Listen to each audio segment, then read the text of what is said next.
understood why,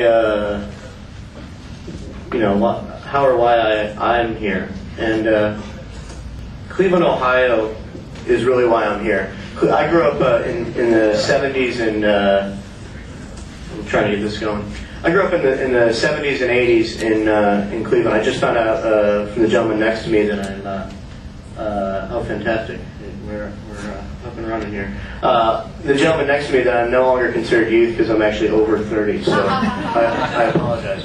But the reason that Cleveland, Ohio is so important and why I say that is that the steel industry was basically going out of business in the 70s in Ohio.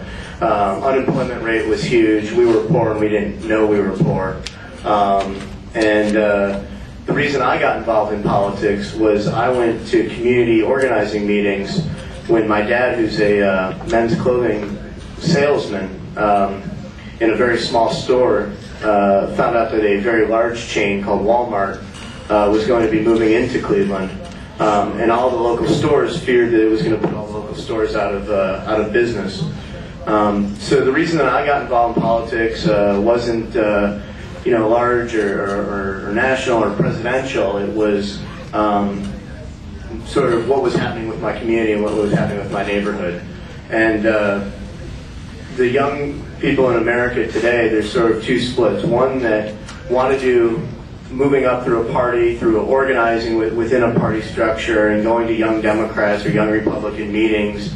And then there's the other side of what's called the millennial generation, which I'll talk about in a moment, of folks that want to help save the world, help solve their problems in their own communities, and are looking for solutions. It's very different than insider and outsider of the party. So let me get this thing started and we'll go through it and I'll take any questions.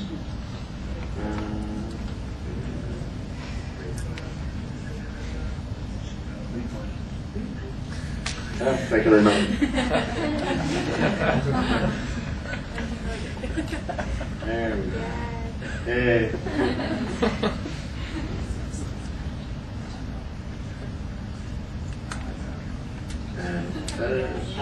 Okay. So, similar to what was just said, is there's this problem in American politics, and I want to give you a very honest assessment. And the reason why I started with I'm from Cleveland is that young people in Cleveland were not part of the party system. They got upset and they wanted changes. But then the party system has come full circle to embrace them and also want changes. And they're trying to figure out, how do we make Cleveland a better place? How do we make America a better place? How do we make our country a stronger place? And so the problem is with young folks, it takes a lot of money to be involved in politics. It takes a lot of time. People are trying to go to school, they're trying to get a job, they're trying to figure things out. So if they don't have money and they're not spending the time, then they're not interested in voting. Oh, I'm not on. There we go. Right. Yeah.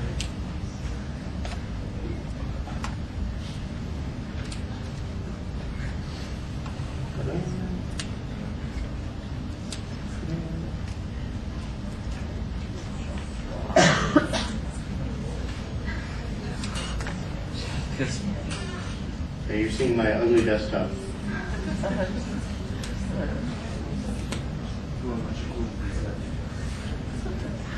There we go. So, we'll go back for a second. If youth don't have money to get involved in politics, and they're not voting, and they're not contributing, and they're not talked to, it's a vicious circle of, well, should we reach out to the young voters because they're not going to win an election?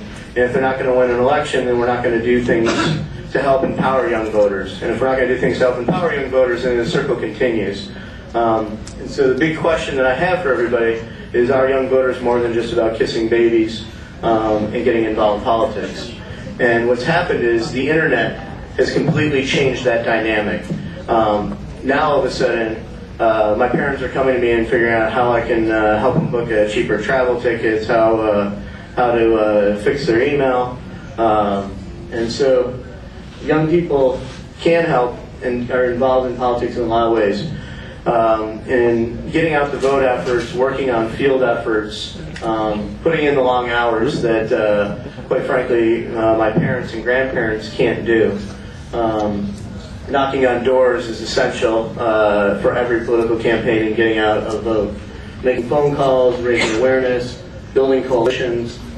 So now, what ways can youth organize themselves? You can attend trainings. You can organize your own neighborhood. Now you're starting to see young voters in America actually emailing and having huge email lists of their friends, volunteering in headquarters, working with inside the party. A lot of colleges, even high schools, are now giving internships or credit or working through a party structure. Staff of campaigns. I'm actually the oldest person of the new media department on my current campaign, meaning that the youngest people on my campaign staff are probably 20, 22. I dropped out of college to go join a campaign, came back and finished up college, and that's not considered out of the norm anymore in the U.S. society. If your parents sort of become understanding that you want to go do something to change the world, and as long as you finish your studies. I finished my studies, my mom's okay. Challenges facing young people. Now here's what the gentleman next to me was talking about, is challenges.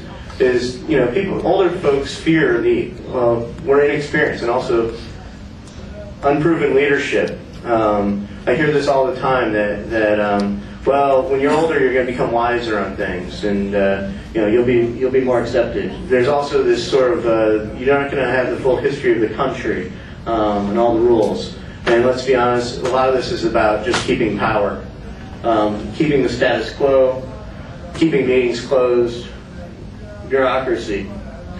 But what are the positive sides? New ideas, new energy.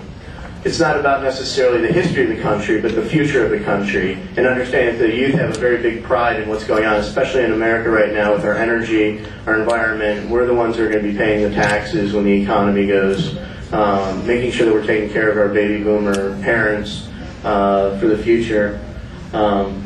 Accountability is the biggest thing, and especially now with the internet being open and you have more accountable society, a different vision than the status quo. Now that's not to say good or bad, it's just it may be time for a different direction.